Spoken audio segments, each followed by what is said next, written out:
আসসালামু আলাইকুম, স্বাগতম খবর এক্স সংবাদে। আমি মোহাম্মদ আনিক। আজকে সব আন্তর্জাতিক খবর নিয়ে হাজির হয়েছি। শুরুতেই জানিয়ে দিব সংবাদ শিরোনাম, তারপর বিস্তারিত পড়ব। ইরানের হামলায় দাউ দাউ করে জ্বলছে সৌদির পেট্রোকেমিক্যাল প্ল্যান্ট। মার্কিন পাইলট উদ্ধার ঠেকাতে সম্মুখ যুদ্ধে ইরানের 4 সেনা নিহত। গুপ্তচর বৃত্তির অভিযোগে নিজেদের 4 সেনাকে গ্রেপ্তার করল ইসরায়েল। কোম শহরের হাসপাতালে চিকিৎসা নিচ্ছেন মোজতবা খামেনি। ট্রাম্পের এক রাতে গুড়িয়ে দেওয়ার হুমকি অযৌক্তিক বলল ইরানের সেনাবাহিনী। আসসালামু আলাইকুম, স্বাগতম জানাচ্ছি খবর এক্স সংবাদে। আমি মোহাম্মদ আনিক। এতক্ষণ শুনছিলেন সংবাদ শিরোনাম, এবার বিস্তারিত। সৌদি আরবের একটি বড় পেট্রোকেমিক্যাল প্ল্যান্টে অগ্নিকাণ্ডের ঘটনায় জানিয়ে আন্তর্জাতিক মহলে এখন ব্যাপক তোলপাড় চলছে। বিভিন্ন সূত্র থেকে পাওয়া খবর অনুযায়ী ইরানের হামলার ফলে এই গুরুত্বপূর্ণ শিল্পাঞ্চলটিতে দাউ দাউ করে আগুন জ্বলছে এবং এর ফলে সৌদি আরবের তেল ও গ্যাস উৎপাদন প্রক্রিয়ায় বড় ধরনের ব্যাঘাত ঘটার আশঙ্কা তৈরি হয়েছে। এই ঘটনাটি এমন এক সময়ে ঘটল যখন বিশ্ববাজার এমনিতেই জ্বালানি তেলের মূল্যবৃদ্ধি নিয়ে বেশ অস্থিরতার মধ্য দিয়ে যাচ্ছে। তাই এই হামলার খবর ছড়িয়ে পড়ার সাথে সাথেই বৈশ্বিক অর্থনীতিতে এক ধরনের আতঙ্কের সৃষ্টি হয়েছে। পেট্রোকেমিক্যাল প্ল্যান্টগুলো যে কোনো দেশের অর্থনীতির মেরুদণ্ড হিসেবে কাজ করে এবং সৌদির মতো রাষ্ট্রের জন্য এটি আরও বেশি সংবেদনশীল। আপনারা যারা নিয়মিত আন্তর্জাতিক সংবাদ অনুসরণ করেন তারা জানেন যে সৌদি আরব এবং ইরানের মধ্যে বছরের পর বছর ধরে একটি স্নায়ুযুদ্ধ চলে আসছে। তবে এবারের এই সরাসরি সংঘাতের খবরটি পুরো পরিস্থিতিকে ভিন্ন মাত্রায় নিয়ে গেছে। প্রত্যক্ষদর্শীরা জানিয়েছেন হামলার পর আকাশ কালো ধোঁয়ায় ছেয়ে যায় এবং কয়েক মাইল দূর থেকেও আগুনের লেলিহান শিখা দেখা যাচ্ছিল। উদ্ধারকারী দল এবং ফায়ার সার্ভিসের কর্মীরা রাতদিন চেষ্টা চালাচ্ছেন পরিস্থিতি নিয়ন্ত্রণে আনতে, কিন্তু রাসায়নিক দ্রব্য থাকায় আগুন নেভানো বেশ চ্যালেঞ্জিং হয়ে দাঁড়িয়েছে। এখন প্রশ্ন হচ্ছে, এই হামলার প্রতিক্রিয়া সৌদি আরব কীভাবে দেবে? আপনারা কি মনে করেন এই ঘটনাটি কি বড় কোনো যুদ্ধের সংকেত? অবশ্যই আপনাদের মতামত কমেন্ট বক্সে লিখে জানাবেন। আমরা জানি যে এই ধরনের ঘটনা শুধু দুটি দেশের মধ্যে সীমাবদ্ধ থাকে না, বরং এটি আন্তর্জাতিক তেলের বাজারে বড় ধরনের প্রভাব ফেলে। যদি এই প্ল্যান্টটি দীর্ঘ সময় অচল থাকে তবে তেলের সরবরাহ কমে গিয়ে দাম আকাশচুম্বী হতে পারে। ভিউয়ার্স, আমাদের এই আপডেটগুলো যদি আপনাদের ভালো লাগে তবে ভিডিওটি লাইক দিয়ে আমাদের উৎসাহিত করুন এবং সাবস্ক্রাইব করে বেল আইকনটি বাজিয়ে রাখুন, যাতে পরবর্তী আপডেটগুলো সবার আগে পেতে পারেন। মার্কিন এক পাইলটকে উদ্ধার করার চেষ্টাকে কেন্দ্র করে সরাসরি যুদ্ধে ইরানের 4 জন সেনার নিহতের খবর পাওয়া গেছে। ঘটনাটি ঘটেছে একটি সীমান্ত এলাকায়, যেখানে মার্কিন বিমানবাহিনীর একটি যুদ্ধবিমান বিধ্বস্ত হয়েছিল বলে জানা যায় এবং সেই নিখোঁজ পাইলটকে উদ্ধার করার জন্য বিশেষ অভিযান চালায় মার্কিন কমান্ডোরা। তবে এই উদ্ধার অভিযানটি একদমই মসৃণ ছিল না, কারণ সেই এলাকায় আগে থেকেই টহল দিচ্ছিল ইরানি সীমান্তরক্ষী বাহিনী। দুই পক্ষের মধ্যে মুখোমুখি যুদ্ধ শুরু হলে ইরানের 4 জন বীর সেনা প্রাণ হারান বলে অসমর্থিত বিভিন্ন সংবাদ মাধ্যমে দাবি করা হচ্ছে। এই ঘটনাটি দুই দেশের মধ্যকার তিক্ত সম্পর্ককে আরও চরম পর্যায়ে নিয়ে গেছে। আন্তর্জাতিক সামরিক বিশ্লেষকদের মতে উদ্ধার অভিযান চলাকালীন যখন দুই দেশের সেনারা মুখোমুখি হয় তখন পরিস্থিতি নিয়ন্ত্রণের বাইরে চলে যায় এবং ভারী অস্ত্রশস্ত্র ব্যবহারের ফলে প্রাণহানির ঘটনা ঘটে। মার্কিন পক্ষ থেকে এখনও পর্যন্ত এই উদ্ধার অভিযান সফল হয়েছে কিনা তা নিয়ে বিস্তারিত কিছু জানানো হয়নি। তবে ইরানের পক্ষ থেকে কঠোর হুঁশিয়ারি দেওয়া হয়েছে যে তাদের সীমান্তে যে কোনো ধরনের অবৈধ অনুপ্রবেশের ফল হবে ভয়াবহ। এই ধরনের ঘটনাগুলো আন্তর্জাতিক আইনের প্রেক্ষাপটে বেশ জটিল, কারণ নিজ দেশের নাগরিক বা সেনাকে উদ্ধার করার অধিকার প্রত্যেকটি রাষ্ট্রের থাকলেও অন্য দেশের সার্বভৌমত্ব লঙ্ঘন করা সবসময়ই বিতর্কের জন্ম দেয়। আপনারা যারা এই ভিডিওটি দেখছেন, আপনাদের কি মনে হয়, এই ঘটনা কি মার্কিন ইরান সম্পর্কের কফিনের শেষ পেরেক হতে পারে? অবশ্যই আপনাদের চিন্তা আমাদের সাথে শেয়ার করবেন। আমরা দেখছি যে সামাজিক যোগাযোগ মাধ্যমে এই নিয়ে বেশ আলোচনা সমালোচনা চলছে। বিশ্বজুড়ে যখন বাইরের শত্রু নিয়ে জল্পনা চলছে, ঠিক তখনই ইসরায়েলের অভ্যন্তরীণ রাজনীতি ও সেনাবাহিনীতে এক বড় ধরনের ধস নামার খবর পাওয়া গেছে, যেখানে গুপ্তচর বৃত্তির সুনির্দিষ্ট অভিযোগে নিজেদেরই 4 জন সেনাকে গ্রেফতার করেছে দেশটির নিরাপত্তা বাহিনী।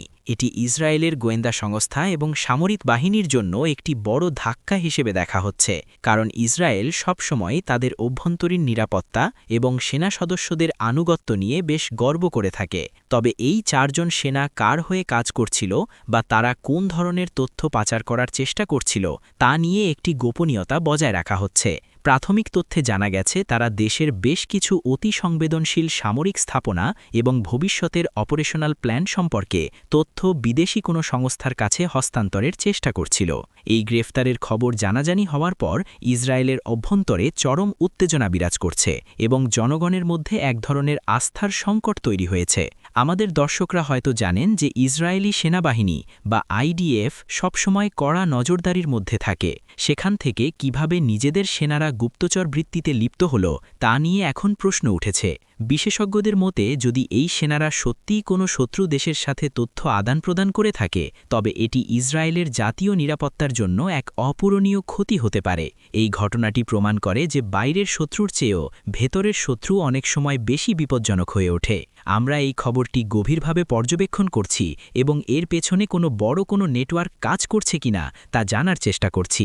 আপনারা যারা নিয়মিত নিউজ দেখেন তারা আমাদের জানান যে আপনাদের দেশে এই ধরনের ঘটনাকে কিভাবে দেখা হয়। কমেন্ট সেকশনে আপনাদের মূল্যবান মতামত দিন।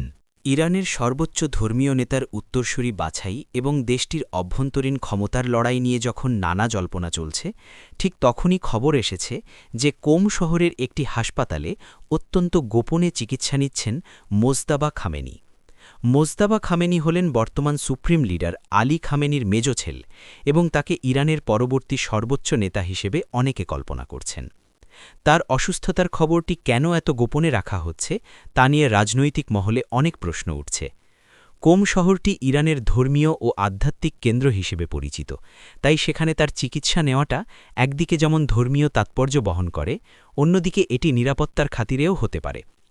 বেশ কিছুদিন ধরেই মোজতাবা খামেনিকে প্রকাশ্য অনুষ্ঠানে দেখা যাচ্ছিল না, যার ফলে তার স্বাস্থ্য নিয়ে এক ধরনের ধোঁয়াশা তৈরি হয়েছিল।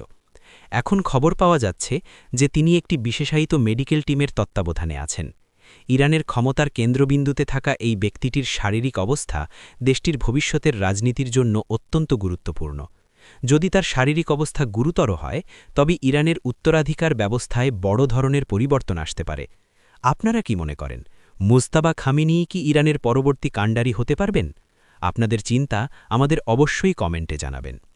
আমরা দেখি যে আন্তর্জাতিক গণমাধ্যমগুলো সবসময়ই ইরানের এই ধরনের ভেতরের খবর পেতে মুখিয়ে থাকে।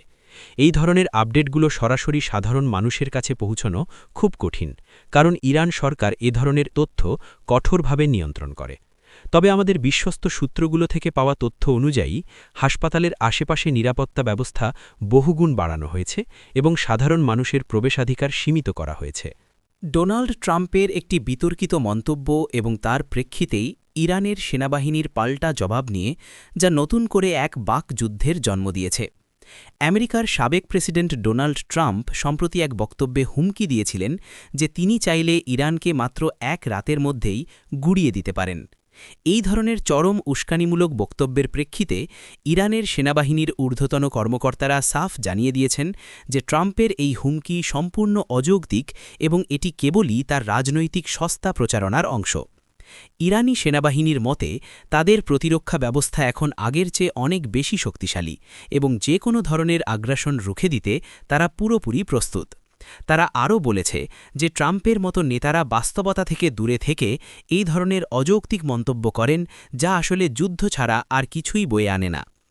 যুদ্ধের হুমকি দিয়ে কোনো দেশকেই দমানো সম্ভব নয় এবং বিশেষ করে ইরানের মতো দেশ যারা বছরের পর বছর নিষেধাজ্ঞার মধ্যে থেকেও নিজেদের সামরিক শক্তি বাড়িয়েছে। এই বাকযুদ্ধ আন্তর্জাতিক অঙ্গনে এক ধরনের চাপা উত্তেজনা তৈরি করেছে, কারণ ট্রাম্পের সমর্থকদের কাছে এটি তার সাহসিকতার পরিচয় হলেও বিশ্বের শান্তিপ্রিয় মানুষের কাছে এটি অত্যন্ত ঝুঁকিপূর্ণ একটি আচরণ। প্রিয় দর্শক, আপনারা ট্রাম্পের এই হুমকিকে কিভাবে দেখছেন? এটি কি কেবলই ভোটের রাজনীতি, নাকি এর পেছনে সত্যি কোনো সামরিক পরিকল্পনা আছে? আপনাদের বিশ্লেষণ আমাদের কমেন্টে লিখে জানান। আসলে আন্তর্জাতিক রাজনীতিতে এই ধরনের হট টক সবসময়ই সাধারণ মানুষের মধ্যে আতঙ্ক তৈরি করে। তবে ইরান যেভাবে শান্ত মাথায় কিন্তু দৃঢ়তার সাথে এর জবাব দিয়েছে, তাতে বোঝা যাচ্ছে তারা যে কোনো পরিস্থিতির মোকাবিলা করতে মানসিকভাবে প্রস্তুত। এই পুরো ঘটনার বিশ্লেষণে দেখা যায় যে বিশ্ব নেতাদের কথাবার্তায় আরও সংযত হওয়া প্রয়োজন।